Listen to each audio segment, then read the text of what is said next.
if you just let me carry him for you. You can't control him. You can't control me. This woman gave birth to a strange child. Not only did he learn to speak in just one day, he even called her by her name. Rowan? Rowan thought her special abilities had affected the baby, but only 3 days later, the boy began to grow at an alarming speed. Before long, he already looked 5 or 6 years old. He ate an enormous amount of food and had an extremely violent temper. Give it to me. I'd like it if you could ask nicely.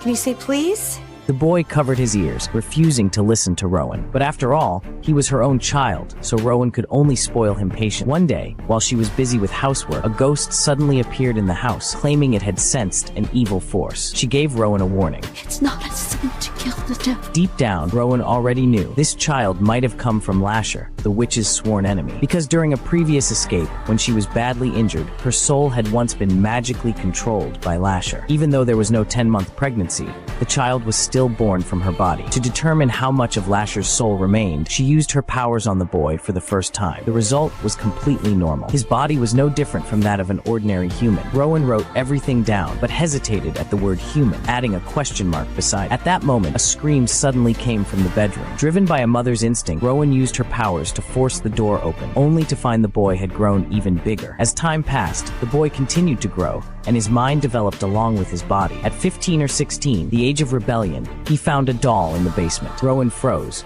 because that doll once housed Lasher himself. She stepped forward to take it away, but the boy suddenly pushed her hard. In panic, Rowan instinctively activated her powers. When she saw the blood on the floor, she immediately realized she had made a mistake. But Rowan had no experience in dealing with a violent child, so she temporarily left him in the care of her elders and went to work at the hospital. She sent the glass stained with the boy's blood for testing, trying to find out what was abnormal. While waiting for the results, a young girl in one of the wards caught her attention. The girl knew she was terminally ill, yet tried her best not to let her mother cry. The contrast with her own son made Rowan soften. She used her powers to cure the girl's fatal illness. The treatment consumed enormous energy. Rowan collapsed into a chair and fell asleep. During that time, the boy grew again, this time into a 17 or 18-year-old. When Rowan returned home, she was completely stunned. She tried to hug him, but the boy suddenly kissed her. No.